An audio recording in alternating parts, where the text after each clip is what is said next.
O áudio que vocês vão ouvir agora é parte do podcast Xadrez Herbal.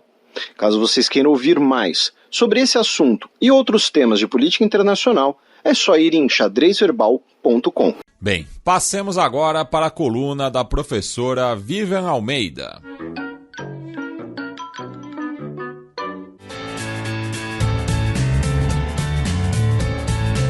Gambito da Dama. Olá pessoal, espero que estejam todos bem. Hoje eu queria trazer aqui para vocês um tipo de construção analítica que eu gosto muito de compartilhar nesse espaço, que muitas vezes acomete a gente não só como profissional, quando a gente é convidado a entender uma situação, a mapear essa situação e criar uma análise, um diagnóstico e um prognóstico, mas muitas vezes na nossa vida pessoal a gente passa por isso, né? Muitas vezes a gente está mergulhado num problema e para que a gente possa entender e superar, a gente tem que respirar, olhar de fora e de alguma forma colocar nas caixinhas certas, né? O que é fato e o que esse fato tem relação com o tempo em que ele ocorreu, o espaço em que ele ocorreu, os sujeitos envolvidos nessa situação, e aí a gente vai ligando esses pontinhos e vai de alguma forma conseguindo entender o que de fato, qual é a dimensão do problema, qual é a dimensão da situação, o que a gente pode jogar fora, o que a gente pode considerar, o que a gente pode atacar e de alguma forma superar. Falo isso porque não é surpresa para ninguém que nos últimos meses, e mais intensamente nas últimas semanas, existe uma construção narrativa, né, digamos assim, com relação a críticas muito duras sobre a política de Covid-0 na China. E dentro dessas críticas, né, a proposta é o que pode ser fato e o que de alguma forma está relacionado ao tempo e espaço que a gente se encontra e por que isso agora vem à tona. No início da pandemia, quando a gente não sabia exatamente o que fazer, emergiu uma série de análises sobre como que a gente transitava do Oriente para o Ocidente dentro de uma crise que envolvia esforços coletivos. Então, o Byung-Chul Han, né, da Sociedade do Cansaço, escreveu, que eu inclusive já indiquei aqui, uma coluna super interessante no El País, em que ele descrevia que para problemas coletivos, nós no Ocidente não tínhamos muito insumo para lidar com questões que necessitavam ultrapassar a esfera do indivíduo e nos perceber como partícipes de um sistema. E ao mesmo tempo, essa ideia mais sistêmica, né, peço perdão aos especialistas, né, se eu estou usando termos inadequados, essa ideia mais de um sistema, mais de uma parte integrante de um todo e que, portanto, tem corresponsabilidade com o todo, fazia com que o Oriente emergisse como uma experiência, uma estratégia de sucesso e que, portanto, estaríamos vendo, a partir daí, uma reorientação do mundo, né? E aqui o uso do reorientação é de propósito. Só um parênteses, o Byung-Chul Han fica só na análise do Oriente, tá? Todo o resto aí já sou eu mesma falando. E essa reorientação estaria associada tanto com como a gente se posiciona no século XXI, como que a gente entende o mundo numa outra perspectiva, numa outra configuração, e que essa ausência de barreiras em que pessoas, mercadorias, serviços, dinheiro e vírus circulam tão intensamente que a gente precisa ter essa ideia global da coletividade, né? Essa ideia de que vamos todos sofrer com esses problemas coletivos, mas vamos pensar nas estratégias para que a gente possa subir barreiras e combater. Então, essa foi uma análise muito entusiasmada em 2020, em que se pensava China como, de alguma forma, pautando, né, a nova ordem global, porque vinha de um crescimento vertiginoso e é acometida pela Covid com estrutura econômica, estrutura financeira e estrutura, vou usar aqui o termo filosófica, para, de alguma forma, acomodar esses problemas e, de alguma forma, solucionar com instrumentos que nós ocidentais não tínhamos.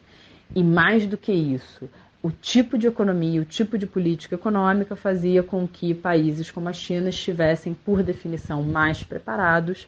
para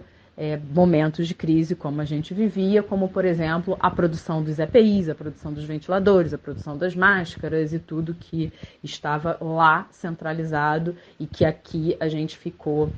sem ter a possibilidade de agir rápido. Mas queria sempre destacar que é uma análise entre a materialidade, a economia real, né, o fluxo de bens e mercadorias, o processo produtivo, a industrialização, mas também um olhar de como nós vivemos, né, por isso que eu fiz a brincadeira de usar a expressão filosófico, de como nós vivemos e como os chineses vivem, como nós vivemos, e, portanto, essa configuração entre uma sociedade, no sentido mesmo da relação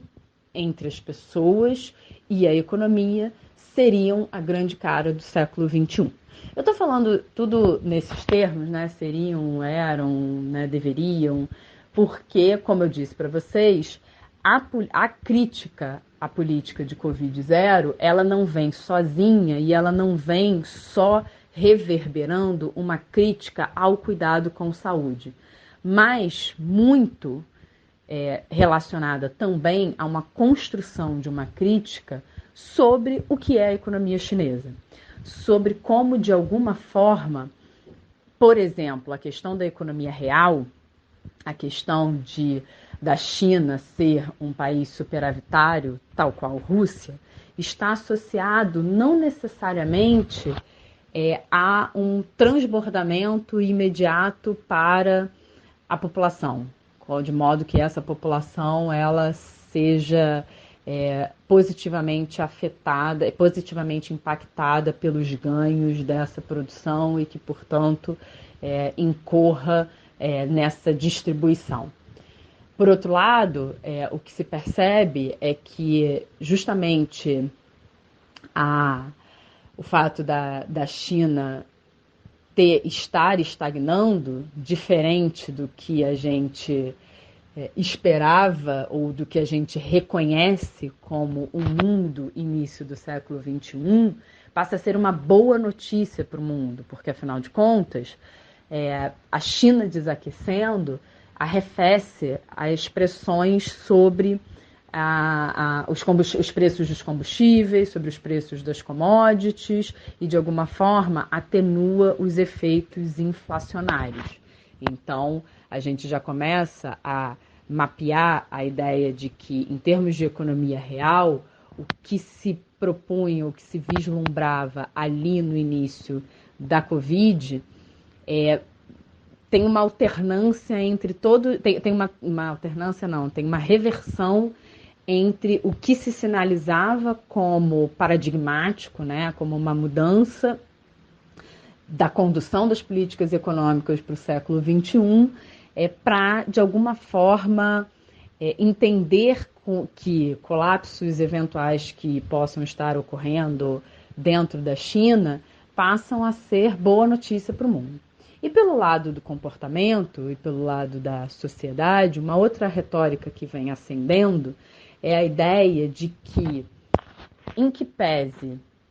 por mais desconfortável que pareceria à época enaltecer autocracias,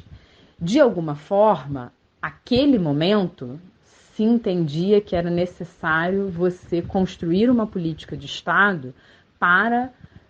tentar atenuar os efeitos de uma eventual catástrofe global, que era, à época, em 2020, o que o coronavírus representava, como de fato representou.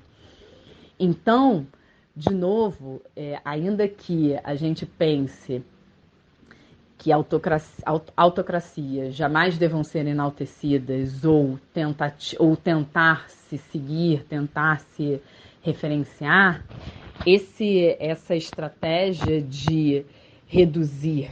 os danos e reduzir os impactos foi muito bem vista.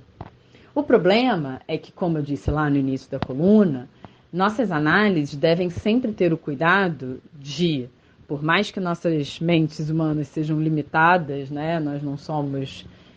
bons processadores de dados naturalmente, mas a gente, de alguma forma, tem que pensar em termos de espaço-tempo, em termos de como analisar 2022 e pensar 2022 e pensar nas políticas de 2022 é completamente diferente de pensar em 2020 e pensar em 2021. E a ideia de você fazer uma manutenção de uma política num momento em que o risco é dramaticamente menor, está muito mais associado, quer dizer, pode estar muito mais associado a um regime político do que necessariamente a um cuidado. E que, portanto, a gente volta, de alguma forma, aonde a gente parou, lá nos idos de 2018 e 2019, em que, para que a gente possa seguir, para que a gente possa reconhecer as estratégias de crescimento e desenvolvimento e como isso vai afetar os indivíduos e como isso vai representar uma busca por uma vida melhor, para que mais pessoas possam viver melhor, a democracia ela emerge aí como, de novo, uma espécie de salvo-conduto para a gente retirar esses eventuais bons olhos que a gente tinha para a China em 2021 e reconsiderar a ideia de que os indivíduos, a liberdade, a busca por autonomia associado, ou mais do que isso, ancorado em instituições que funcionem, talvez deva sempre ser a nossa busca fundamental. É isso, pessoal.